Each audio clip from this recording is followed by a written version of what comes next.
Happy Monday, everybody. Welcome to Around the Nation. Start of a new week. So, a lot of different news stories. We got a lot of stuff from over the weekend, of course.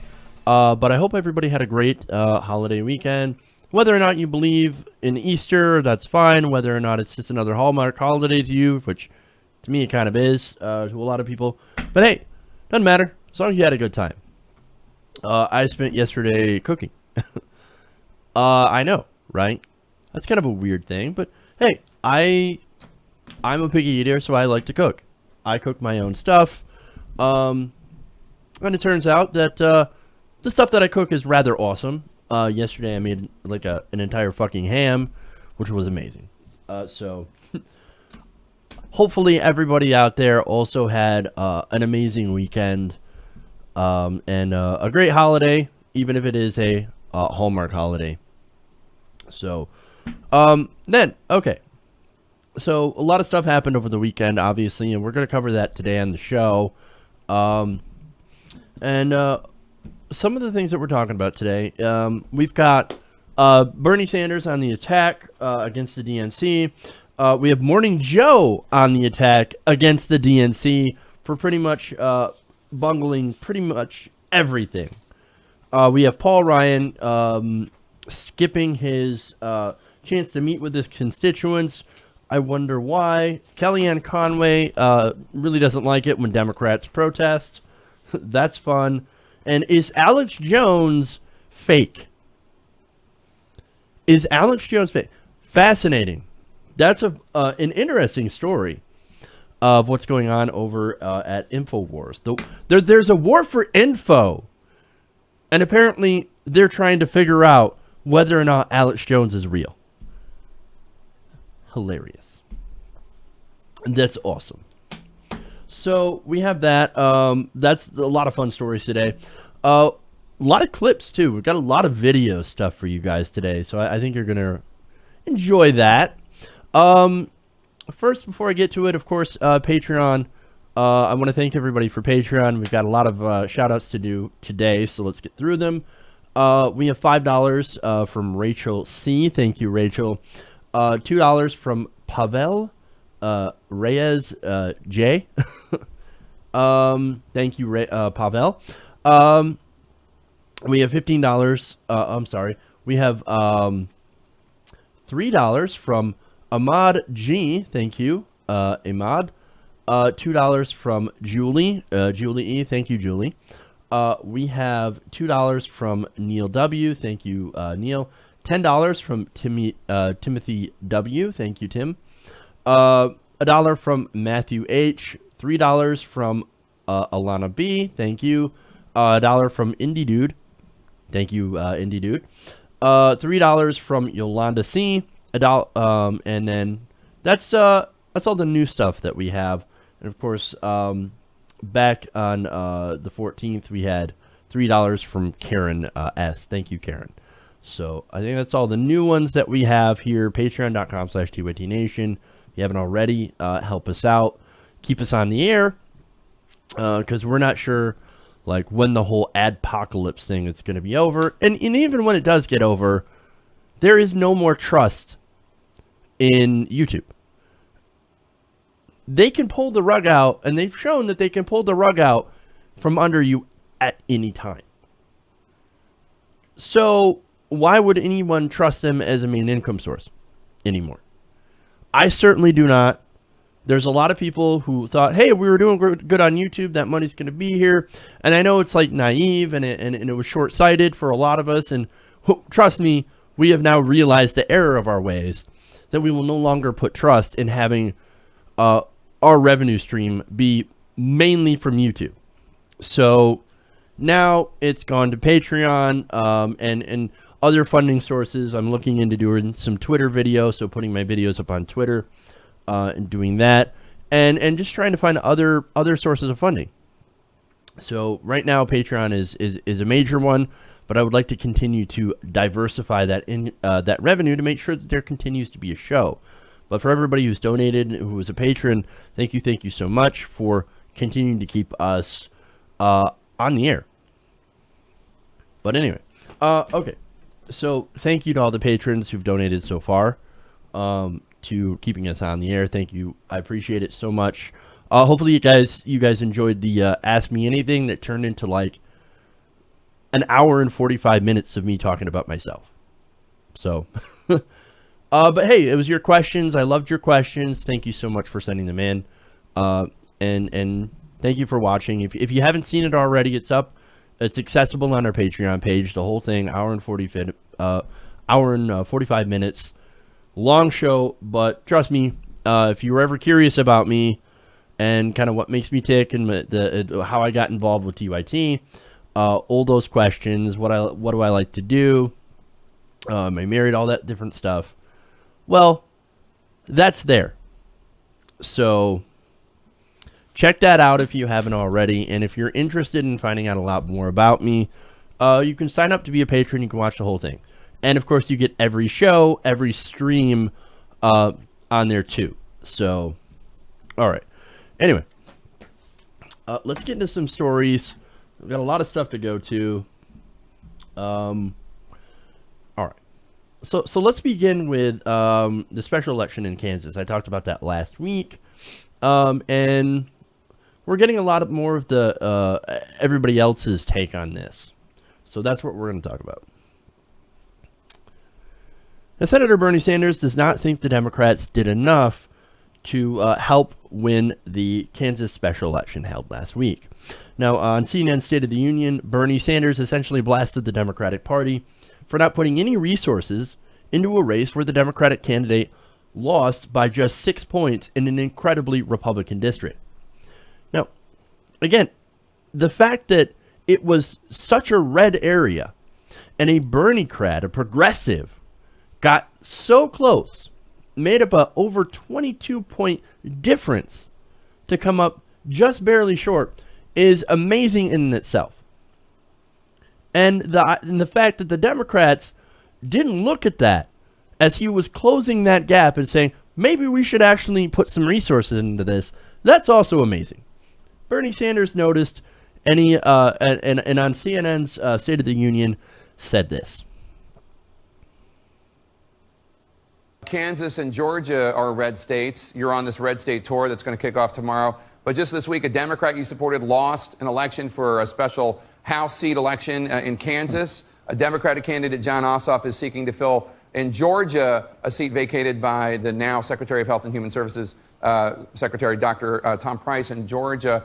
Are you concerned that the DNC, they're doing this big red state tour with you, but a lot of people criticized the DNC for not sending enough resources to Kansas. So it's great that they're doing this display. Let's be clear. Let's be clear. I mean, the point here is that I think all over grassroots America, whether they're Democrats, Independents, or Republicans, people are perceiving that Trump did not tell the truth in his campaign in terms of what he would do as president of the United States. He was going to drain the swamp. Well, he's in fact appointed more billionaires to his cabinet than any president in history, et cetera, et cetera.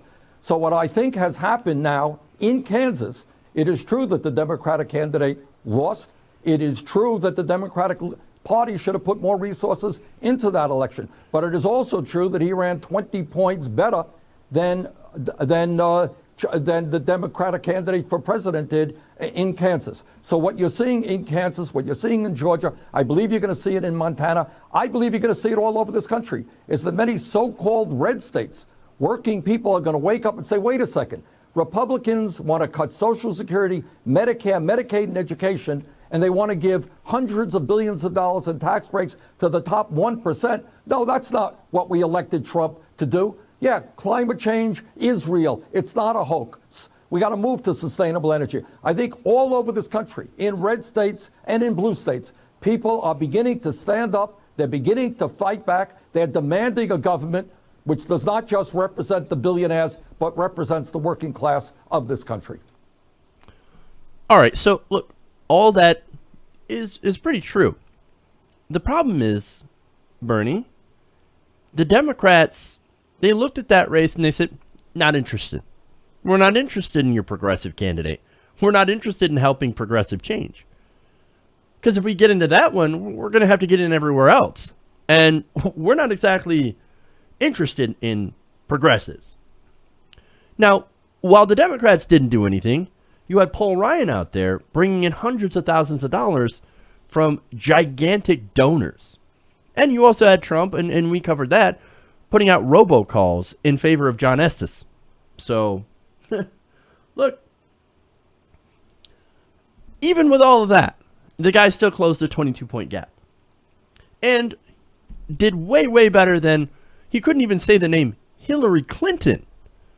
He couldn't say that. So, look, you know, I love Bernie Sanders, but come on, dude, you got to get a little bit stronger on that. Even though you're traveling with the DNC, you shouldn't be afraid to completely hammer them for what they obviously did wrong.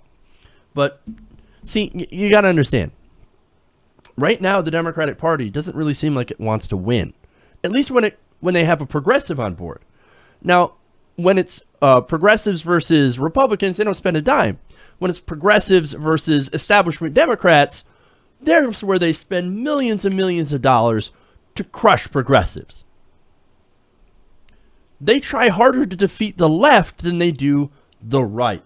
Now, when that happens, you know that there's something absolutely fundamentally wrong. Now, I don't know if Sanders is going to be successful in this 50-state push if he's going to bring along somebody like Tom Perez.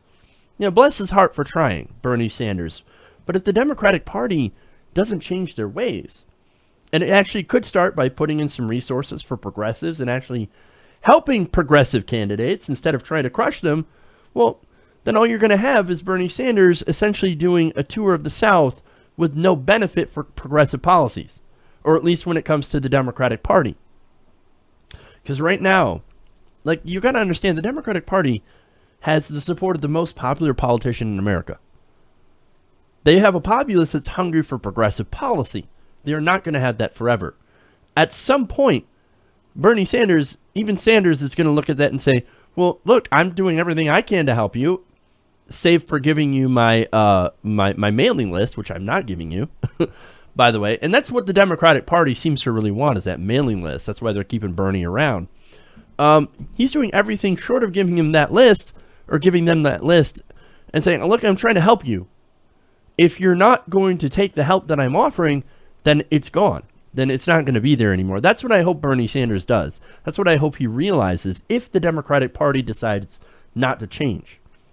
But right now, the Democrats have everything that they have on their side. What they don't seem to have is the spine and the balls and the fortitude to try to stand up, to actually stand up to their corporate masters. And we'll see if they develop those balls, they develop that spine. I don't see it coming. Anyway, let's continue on this, because this is important. Now we have the establishment kind of starting to get it. Now, there's a great discussion on Morning Joe, of all places, about the direction of the Democratic Party. Interesting how Morning Joe, a very, very conservative Republican, is now talking about what the Democrats need to do.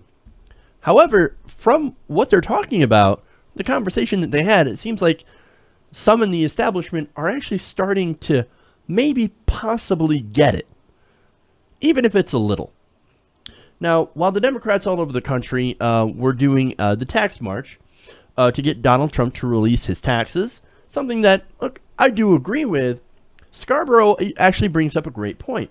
Maybe the Democrats, instead of just marching for Donald Trump to release his taxes, well, maybe they should also maybe listen to Bernie Sanders and start knocking on doors and start trying to set the stage for a Democratic takeover in 2018. Now, let me show you this first clip of Joe pointing out the problem with the tax march. So, Harold, we talked about this before. Protesting is great. I've had friends that went out and protested at a couple of different rallies. But if you want to make a change, if you want to affect change, get in phone banks in Berkeley, call into the district in Georgia. If you're in Atlanta protesting, show the split screens up there. There you go. If you're in Chicago, Sacramento, wherever you are, you can actually get into phone banks if the Democratic Party will organize it. Call into the district, call leaners. If you're protesting Atlanta, for God's sake, don't hold up signs and chant. Knock on doors in the neighborhoods. I think this is the Alpharetta district up in the northern part of Atlanta, in the suburbs. Knock on doors, man. Get out there and make the change. Put aside how effective Republicans have been in undoing Obamacare. There's no question the last 8 or 9 years, their entire public political identity has been wrapped up in, we're going to undo Obamacare, we're going to repeal Obamacare. Democrats should have done the same thing here. We want his taxes, whatever they should. We want his taxes, we want X. Make two things that put people on the ground, knock on doors in Georgia and Kansas, for that matter, the districts where those members are and those investigation committees are in the House and the Senate, and make that the primary focus, 1 or 2 issues. Republicans have done better than we have at that, and Democrats, if we're going to win some of these seats, have got to do better going forward. So, Joe, Holy crap. They're actually starting to make a little bit of sense. Yes, instead of only focusing on maybe 1 or 2, or on a whole bunch of different issues, nothing that seems to be related to, I don't know, the struggles of regular people, maybe the Democrats should start to focus on things like policy. And not only that, but of course, get the boots on the ground, knock on the doors. You know, look, protest is great. I think that the tax returns, there's going to be some very interesting things in those tax returns if they ever come out. But maybe we should, I don't know, think about other things too. But Jeff, you don't understand. Those taxes, they show a deal with Russia. That's what this is about. Well, look, on the deal, I think that it's very, very likely that there is a deal between Russia and Donald Trump. But right now, we don't have any proof of that. So why are we looking at that when there's also a ton of other real corruption that we can prove in the Trump administration? So why are we focused on something that might reveal a deal with Russia instead of actually pointing at the real corruption that we can already quantify, as well as point at progressive policies that people actually want? It's about trying to, I guess, prioritize, right? The tax returns are important, no doubt. I'd love to see them. But at the same time, there's other things that need to be talked about. So, I mean, let's figure out where to put our energy. Now, again, a lot of Democrats, they're thinking, no, but Jeff, you don't understand. This Russia thing, it's going to take Trump down. It's going to take Trump down. It's going to be the very thing. The truth is in his taxes. And look, you might be correct. But until we have the proof, which is very unlikely to come out on its own, because again, Trump's not going to release his own taxes, especially if he has a deal. So, how are we going to find out the truth? Unless WikiLeaks goes and leaks it, which is possible, well, we're not going to really know, but we still have a ton of corruption that we can hit Trump on. That might end his own presidency. Who knows, right? But there are things that we can focus on other than just the taxes. So let's not forget about the other stuff that we know. Now, Richard Haass, he's going to talk about, again, what the Democrats should do, and he might actually be giving them a little too much credit. And once I show the video, you'll understand why. There's a fascinating political history here where Democrats are essentially, asleep at the switch. What Republicans did was they targeted all sorts of state races, legislature and Senate, in those states that were very close. And what they did was they won control of both chambers of state governments, where they also had the governor, and then they redistricted and they redistricted. And what we're now seeing at the federal level for the Republicans is the fruits of these years and years of quiet effort, where very little money had outsized results and consequences of taking over all sorts of state houses. And it's now going to take the Democrats 10 years of concerted work to undo this. It's penetrated much more deeply than that, Richard. I mean, you have an organized, well-funded effort on the ground by conservative groups, and the Kochs are just a part of this, the Federalist Society and the courts. I mean, they've gone after school boards, state attorneys generals, not just legislators. It's really kind of this overwhelming effort. Yeah, I was just getting at state legislatures because of the redistricting control. Exactly. This has been the key to giving them control. The way to control Washington is through the states, and the Republicans figured it out. The Democrats literally missed it. They've fallen asleep at the switch. Well, that's a kind way of putting, they done fucked up, son. They focused all their energy on national elections and let the states, Republicans, go ahead and claim all the states. We'll see what happens. Well, this is what happens. They get all their policy put into places like Kansas that have wrecked the economy. For what? So they can show and see how wrecked the Kansas economy is and say, hey, look, those policies, GOP doesn't work. Well, how come they keep getting elected? Oh, because you're not there.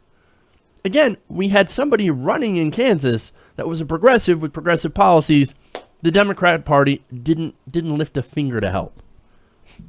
And not only that, but look, the whole thing is the Democratic Party has abandoned the states. They abandoned places like Michigan, Ohio, Wisconsin, Kansas, Pennsylvania. And look, a lot of those states, those are states where Donald Trump managed to pick up in the Rust Belt. And, oh, golly gee, look at that. Now he's president because he won the Electoral College in those states. When the Democrats ceded the state races, they ironically became the elitists that Republicans always caricatured them as. And that's sad. Because, again, no one is in bed with the corporations more than the Republican Party. They are literally bought and sold by the corporations, but somehow the Democrats, they bungled their message. They don't know how to message. The fact that, no, we actually support policies that are, good for you, good for regular people, and not the corporations or Republicans. They're all about the corporations, but you don't hear messages like that. And it's sad. And look, the Democrats, they suffered from hubris, an incredible hubris. It's the same thing that brought down Hillary Clinton. So how do you fix it? Well, you actually start putting resources into races like Georgia and Kansas and Michigan and Pennsylvania, places like that. And you also talk about policy. Now, I have one more clip here from Joe. And he's going to talk with Richard Haass. So let's take a look at that. And by the way, the way, the Democrats have just as much money as the Republicans do. Where are they spending it? Look, I don't agree with everything Howard Dean did, but one of the things he did do that I totally agree with was he invoked the 50-state strategy. And one thing that President Obama did not do, that team did not invest in states in a serious way, in the Democratic parties in those states. That's one thing this new chair can do, and something that President Obama and his far-reaching efforts to help the party can do in the coming months and years, perhaps. And you have to find candidates that are culturally connected with the districts where they run, that are progressive on economic issues, but are culturally connected with the people who are going to be voting for them. Richard, what were you going to say? About taxes? I mean, whether that's the right issue, or given where we are, like, why wouldn't Democrats be marching in favor of health care? And why wouldn't they be using that to motivate people? It seems to me those are the issues that people's care say, this is my lives. You can impact change. This is the future. Whether if Trump tomorrow releases his taxes or not, that if you're the average voter, that's not going to fundamentally change your life. It's not going to be because somebody protested. So much in that. There's so much. Joe asked a good question. Where's the Democratic money? What's the Democratic Party spending all this money on? Well, I got an answer for you. Political consultants. There is a consultant class within the Democratic Party. They spend all their money paying these idiot consultants, and look what they're getting for it. They're getting nothing. They're getting their asses handed to them everywhere. Oh, the White House, Congress, all the different Senate, 69 out of 99 legislatures belong to Republicans. So much good those consultants have done. And yet, the Democratic Party raises all this money, pays all these consultants, and they get nothing for it. Ridiculous. Ridiculous. Well, look, Richard Haass also has a very, he said something very smart, actually. Why aren't the Democrats marching about health care? That's a good question. You mean like single-payer health care? Which John Conyers recently introduced. H.R. 676. That is a Medicare for all bill. Right now, nobody's talking about it. I mean, would have been nice if you guys on the show, because after that video, I had to shorten everything down.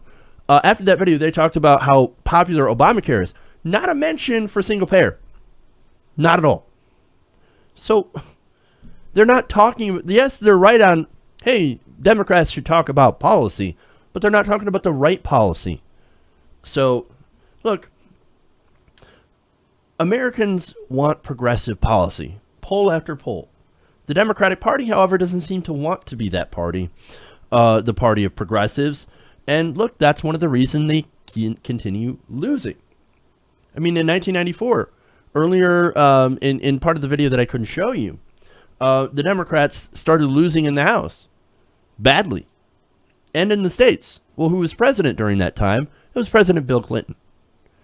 Maybe the shift over to the third way didn't work out so well for the Democrats after all. There's only so much you can triangulate yourself. Look, the Democratic Party needs to go back to being the party of FDR. And if you want to win, that's how you do it. This panel, there's actually some decent discussion on Morning Joe for once. And they're starting to understand at least some of the problems plaguing the Democratic Party. But as usual, of course, they do tend to miss some very important things as well. So those are things that, of course, we here on the show, around the nation, other independent media, secular talk, we've been talking about this for a long time. Progressive policy is how you win. How you get people excited enough to vote for you is to put forward a plan. Put forward things like Medicare for all, like student loan reform, like $15 minimum wage. Start talking about those issues. You'll get the American people on board. And if the Democrats aren't doing that, well, maybe they should stop first listening to their consultants, because their consultants are literal idiots that don't know what the hell people want. And then two, running as strong progressives. And three, of course, supporting progressives in places like Kansas and Georgia. John Ossoff has got a special election coming up really, really soon, where he's running, and he could win if the Democratic Party gets off their ass and actually supports him. And there are races all over the country that are similar. Okay, these are places that need a bump. These are candidates that could use a bump from the party apparatus. And if they're not doing so, well, then you got to wonder why we even have a national party apparatus if they're not even going to help and if they're not even going to win. Seems useless to me. All right, anyway. So that's the Democrats. Now I'm going to make fun of the Republicans. Now, Congress recently took their President's Day recess. Now, that is a time where you, as a member of Congress, are supposed to go home and face your constituents, right? That is unless, of course, you're Paul Ryan, who seems to have no interest in meeting with his voters. Now, this is according to The Intercept. House Speaker Paul Ryan refused to hold a single town hall during this recess, leading local activists to appear at his office and were seen to demand a meeting. Others placed a tongue-in-cheek missing persons advertisement on Craigslist, asking for the whereabouts of their elected representative. Ryan, according to this, fled sometime in and around January 20th, 2017, and hasn't been seen since, the ad stated, which I thought was pretty funny to note. Now, what can be more important than meeting with your voters? Oh, right, meeting with the wealthy donors. Newly filed campaign filings show that Paul Ryan, instead of meeting with his constituents, was jetting around the country, bringing in a total of $657,400 in contributions in 9 days. That is $657,400. That is a lot of money. That is so much money that I cannot say it correctly. I'm not used to saying that big sum of money. Now, as The Intercept recently reported, based on fundraising brochures that they had obtained, that Paul Ryan had scheduled a bunch of stops for his Team Ryan PAC in Miami, Corpus Christi, Fort Worth, Dallas, Houston, and Menlo Park, rather than meet with his own constituents. Now, again, that is a lot of money, and he raised it in not a lot of time. So how was he able to raise so much money in such a short amount of time? Well, it was thanks to Supreme Court's 2014 McCutcheon versus FEC ruling. Now, that basically eliminated the cap on the total amount any individual can contribute to federal candidates. Now, there was a limit on this, believe it or not, that was established after Watergate. Now, once this cap was eliminated, Congress then moved to increase party contribution limits, allowing for something called a joint fundraising account. Now, I did a lot of reporting on joint fundraising accounts. During the election, everybody had one. Hillary Clinton had one. Donald Trump had one. Everybody had one. Because, well, that was a way where you could make a lot of money, where you could funnel a lot of money. It was essentially money laundering. And I remember doing a story of Hillary Clinton, her joint fundraising account, raising money through the states and funneling it to her, leaving the states to not have any funding or barely any funding. So these are issues created by McCutcheon and that we're still feeling the effects of. Now, these joint fundraising accounts basically allow candidates to share their fundraising with respective political party accounts. That in turn allows them to take in even more money than they normally would. The Team Ryan Committee distributed part of the money that it raises to the National Republican Campaign Committee, which is the campaign arm of House Republicans. As a result, these joint committees can now receive up to $244,200 per person. Now, according to filings, several donors made 5- and 6-figure contributions during the recess to Team Ryan, including Paul Foster, the chairman of Western Refining, who gave $100,000. Now, another man, Jerome Fallick, oh wow, I just realized what that name sounds like. An executive who runs Duty Free Americas, and 6 members of his family each gave between $10,000 to $15,000. Now, just to show you how much money is flowing into our system, we're going to continue to use Paul Ryan as an example. In the first 3 months of the year, Ryan's Joint Fundraising Committee brought in $17,272,248 in contributions. That is over $17 million. Ryan's affiliated super PAC, the Congressional Leadership Fund, also raised $4,496,473 in that same period. So that's over $21 million. Now, the CLF account, which can accept unlimited contributions from virtually any source, was mainly backed by, you guessed it, giant multinational corporations, including Geo Group, which is, of course, the private prison company. They gave $100,000, and Chevron, an oil and gas company, gave $250,000. So, of course, most of that money, giant corporations and giant wealthy donors. Gee, I wonder who they're going to represent. I wonder who Paul Ryan or anybody who gets that money is going to represent. It ain't you. Now, that money, of course, had to go somewhere. And this ties into the Kansas special election. Nearly all of that independent expenditures used in the special election in Kansas came from the Ryan-backed NRCC and CLF, which collectively spent $180,000 on Republican candidate Ron Estes. His opponent, however, Democrat James Thompson, did not receive any significant financial support from the Democratic Party. Why? Well, he was a progressive.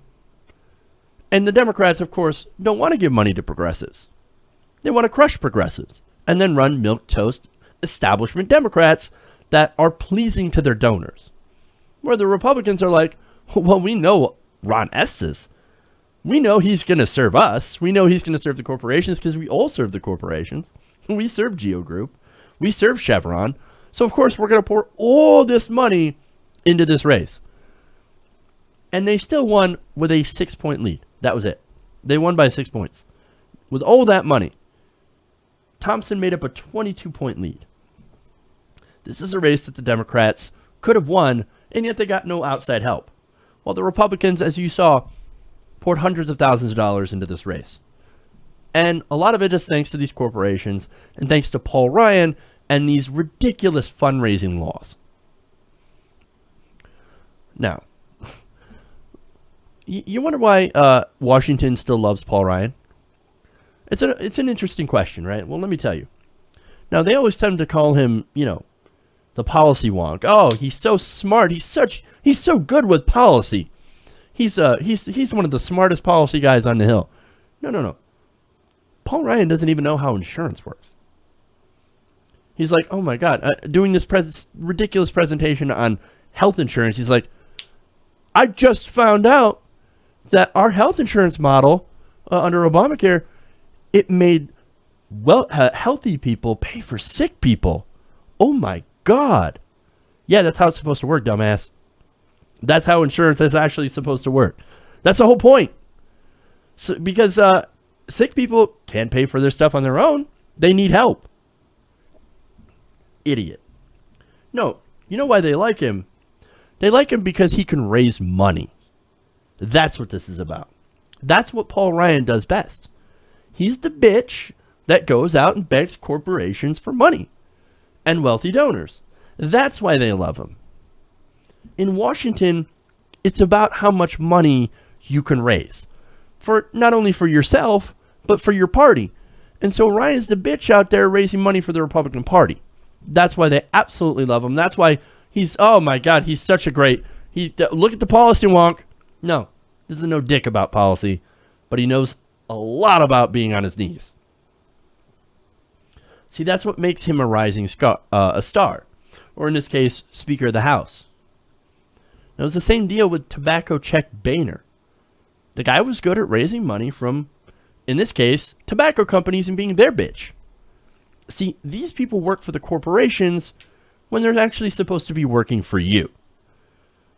So, of course, Paul Ryan didn't show up to meet his voters. He doesn't care about his voters. What he does care is he cares about the money and doing the bidding of his wealthy donors, his wealthy corporate donors. And thanks to Citizens United, McCutcheon, and the other rulings, that job has gotten so much easier. Got to get the money out of politics. Okay. Anyway. I'm not done with the Republicans. Now we have Kellyanne Conway. I think you'll love this. Kellyanne Conway really wants Democrats to stop protesting against Donald Trump. Why? Well, because he won. There were a lot of protests over the weekend, especially that one in Berkeley. Did you get a chance to see that video? I did. It's very disturbing. So angry. You know, Ainsley, almost 6 months after Donald Trump won 306 electoral votes, you have people still trying to make it go away. And this is the president. I would love to hear the new DNC chairman, Tom Perez, Bernie Sanders, the Democratic senator from Vermont, who are going out on the road starting today. And I would love to hear Hillary Clinton, who lost to Donald Trump handily. I'd love for them to come forward as leaders of the Democratic Party and tell people to stop. They have a right to express their First Amendment beliefs, but at the same time, violence is not going to get us anywhere. And I would love to hear Democratic leaders of the party, instead of still talking about the election, move forward and help us negotiate, help us get some Democratic votes on tax reform and health care reform and infrastructure. Right, what people care about. Well, the president did tweet over the weekend about all of the protests, and he said someone should look into who paid for the small organized rallies yesterday. The election is over. So he's suggesting that people are protesting and they're getting paid. Is that true? Well, he's saying to look into it, and I totally support him on that, because we know that the political left is very organized, it's very well funded. We saw that during health care reform, we'll see it during tax reform. We certainly saw it during the election. You guys just need to stop. You Democrats need to stop. Why don't your Democratic leaders tell you to stop already? Well, you know the inclination here, for her at least. She believes, and you saw it there, well, the Democrats, they astroturf this. These aren't real people. These are paid by the Democrats. So they just need to, you leaders, you Hillary Clinton, you Tom Perez, you need to get your people that you're paying to stop. You need to do that right now. Well, first off, she mentioned the violence, right? You need to stop. You have your First Amendment rights, but no violence, no violence. Well, the majority of protests have been peaceful, and number two, fuck you. You think Tom Perez is going to be able to stop this? Number one, again, these are not paid protests. These are not paid and organized protests. This is the power of social media, right?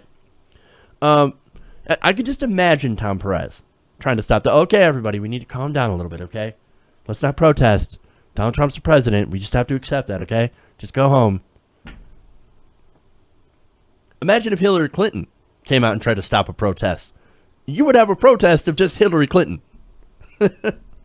Look, the thing is, again, Democratic Party not out here controlling the protesters. It's not paid. People aren't being bussed in. Turns out there's a lot of angry people that are out there saying, hey, maybe Trump should be, I don't know, a little bit more transparent about his financial dealings. I mean, the whole thing is, again, about his tax returns. Now, I don't necessarily agree that tax returns should be the end-all, be-all issue. I think there are other issues of corruption that we can easily nail Donald Trump on. But again, that's semantic. We're not going to talk about that specific part of that because I've already addressed it. The thing about Conway is that she is out there painting these protests as not only violent, but again, super organized. And she said people have their First Amendment rights, but violence isn't getting us anywhere. Again, either it's paid or it's paid to be violent, which is not true in either account. I mean, if only these Democratic protesters would be good little paid protesters like our Tea Party protesters, then we'd be fine. But again, most of these marches have been peaceful. And again, it's not like they're protesting for a bad reason. You have Wes Shockley, organizer for the New York City March, saying we need to see Trump's tax returns as a matter of transparency. If we're going into a tax reform debate, we need to know if what Trump wants to do is going to benefit himself, since he tends to do things that help him and not necessarily others. Look, that's not a bad argument, not a bad reason. Now, again, I think when you're going to protest, maybe you should knock on a few doors and also organize some marches for single-payer health care. Again, we've got a single-payer health care, Medicare for All bill right now sitting in Congress. H.R. 676, put forward by John Conyers. Literally, that's Medicare for All. Let's have one of those marches, right? Let's have a march on tuition-free education. A march on other progressive priorities. I know they've been doing a lot of great work marching for a $15 minimum wage. So let's do some other things, right? We never seem to have a lot of those marches. And I think those things are a little bit more important than Trump's taxes. But hey, look, Kellyanne Conway is, even if I don't necessarily agree with the tax march, I also don't agree with Kellyanne Conway, and I think she's full of shit. Okay? Look, the only reason Kellyanne Conway wants people to stop protesting is by extension, they are protesting her. They don't like her. They don't like Donald Trump. And unfortunately for her, those are not alternative facts. You can look at the polling. This excuse of, oh, well, he won. Well, I guess if you're going to go with that excuse, all those protesters during the Obama administration, well, they should have just went home. Because after all, Obama did win. Just saying.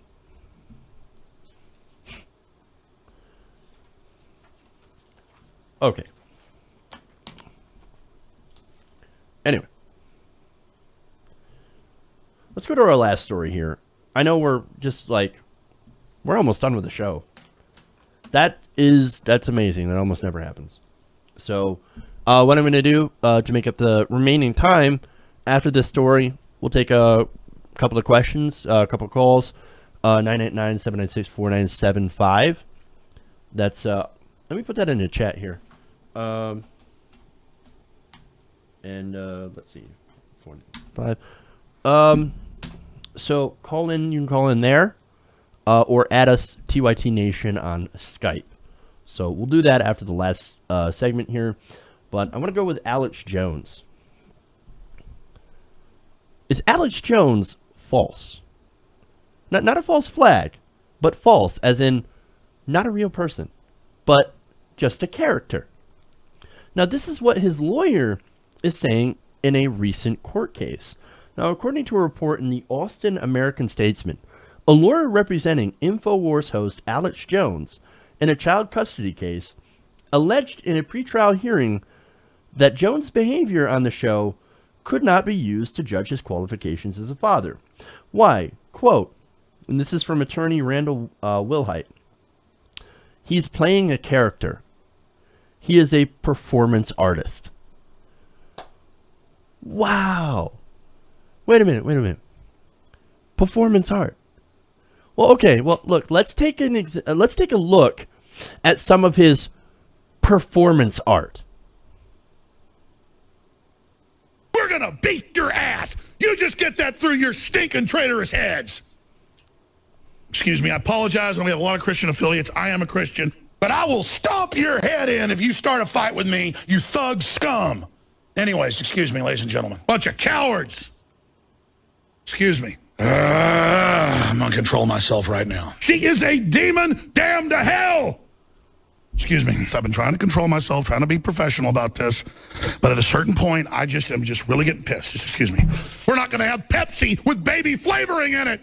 I mean, what the hell have we become? Excuse me. If I didn't have a liberal from New York in the bathroom, I couldn't wipe my ass. Excuse me. I apologize. We have a family audience. That was wrong, and I won't do it again. You think I'm a coward like you? I'm sorry. You dishonorable, cowardly pieces of garbage.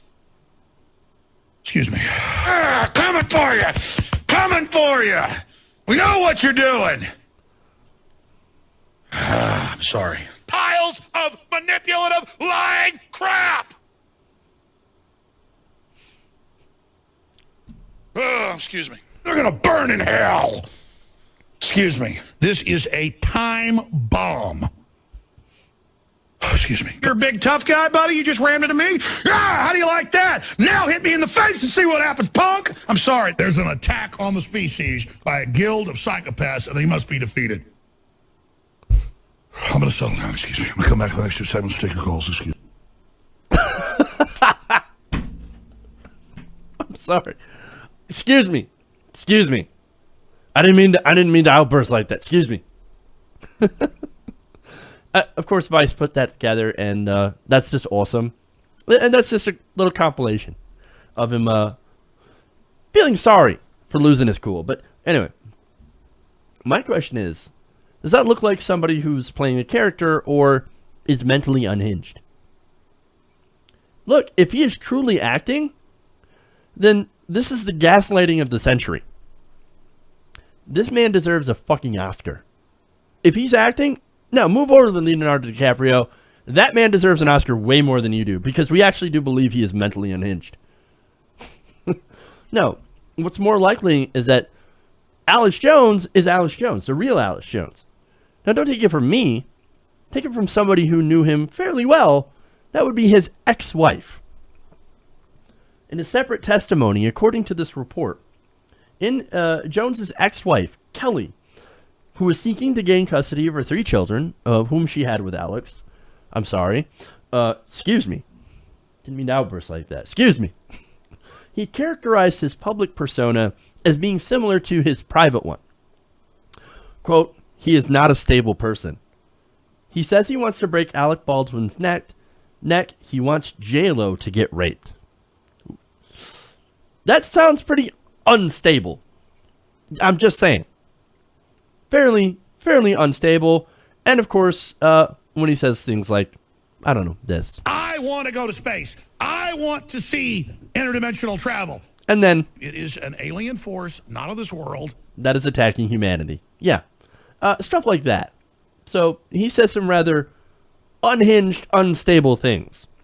Now she explains that the problem is that 3 of their children, a 14-year-old son and a 9 and 12-year-old daughters, have lived with Alex since their 2015 divorce. She says that, quote, I'm concerned that he is engaged in felonious behavior, threatening a member of Congress. Now that, of course, relates to Adam Schiff. He broadcasts from home. The children are there watching him broadcast. I don't know about you, but could that be considered child abuse? I'm kidding. Hey, Alex, I'm just playing a part. Excuse me. Don't come after me, Alex. Look at the craziness of this whole case. They're going to select a jury now that's going to be asked to determine whether or not there's a difference between Jones's private and public personas and whether or not that should influence a custody case. So they're actually getting a jury to decide whether or not Alex Jones is real. What you see on InfoWars is actually the real Alex Jones or not. This is insanity that has bled over into real life. Is this life? Now, State District Judge Orlinda Naranjo, I don't know how to say that, emphasized that it was important to remain focused on the children. Hey, this case is not about InfoWars, and I don't want it to be about InfoWars. But InfoWars is his main mode of expression. If he is a real person, if those are his real views, well, then that seems to be problematic. At least in my case. And whether or not Jones is really like that, again, I think it's important. Because, again, this doesn't seem like either he's an unstable person or this is, again, a character. And if it is, well, bravo. That actually makes it far worse than whether or not he actually believed this stuff, than if he actually believed this stuff. Because thanks to his show, you have a lot of people who do believe in that stuff. I mean, look, I was about a month ago, there was a story, maybe it was a little bit longer, the whole Pizzagate thing, right? Well, there was a man who literally came and shot up at a pizza place because he thought that there were children in there that were being sexually molested by the Clintons. No, Pizzagate's not a real thing. Jones, of course, later said, "Oh, I'm so sorry, Pizzagate. I didn't believe it. I didn't believe it at first. I mean, I didn't believe it at all. I'm sorry. Excuse me. I'm sorry." Look, what? Also think about the harm that he put the Sandy Hook families through by claiming that that didn't really happen. It's a false flag. Those people were just actors, and they didn't actually lose their children. Well, if Alex Jones turns out to be an actor, well, then his character has harmed real people, real human beings, which also makes him a terrible person. Now, why is this even relevant? Why are we even talking about crazy people like Alex Jones? Well, he's got a pretty big audience. He's bigger than my audience. But that's not the reason that I talk about him. No, the reason that he's important is because he has now a prominent role in politics today, because this guy has the ear of the President of the United States of America. That's kind of a big deal. So, I mean, when you have somebody like this, whether or not... So, if he's an actor and Donald Trump doesn't know that and actually believes everything that that Jones says, well, that, for one, is horrific. And if he does know, I don't know. And if he's not a character and he actually does believe this stuff, he still has the President of the United States that also believes this stuff. So, again, that's why it's important. That's why this story is relevant. And that's why it's going to be very, very interesting to see what happens from this old case. But anyway, okay. That's all the stories that I have for you. If you have if you want to give me a call, if you have any questions, 989-796-4975. We will have Ron Bacone on the show tomorrow, I believe. If everything's normal, we will have Ron. If not, I'll let you guys know as soon as I know. Again, thank you. A lot of viewers today, a lot of people in the chat. So that's awesome, guys. Thank you so much. Everybody who's in there, everybody who shared this video, the stream. We will have, of course, all of these clips put up online after the show. Patrons will get the full unedited stream. So that's awesome. You can go through your Patreon account, patreon.com/TYTNation, and go in and, be able to watch it whenever. I think you can DVR it too. I'm not sure. I'll have to check and see if you guys can do that. But other than that, so if we don't have any calls or any questions in the chat or anything like that, we'll wrap this thing up. And we'll, of course, be back tomorrow, same time, same place. Thank you, Jennifer Rodriguez, for using the super chat and donating $1. Thank you so much. All that. All right. I guess we're out of here a little bit early. So, all right. We'll see you guys tomorrow. We'll have another great show. And remember, love you guys. Thank you so much. And change begins with you. Night, TYT Nation.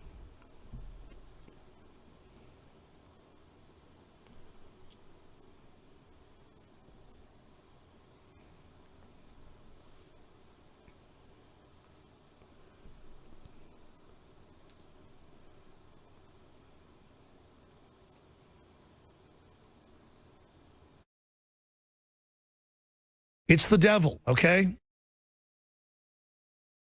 I want to go to space. I want to see interdimensional travel. That's the fight. That's the key. That's everything.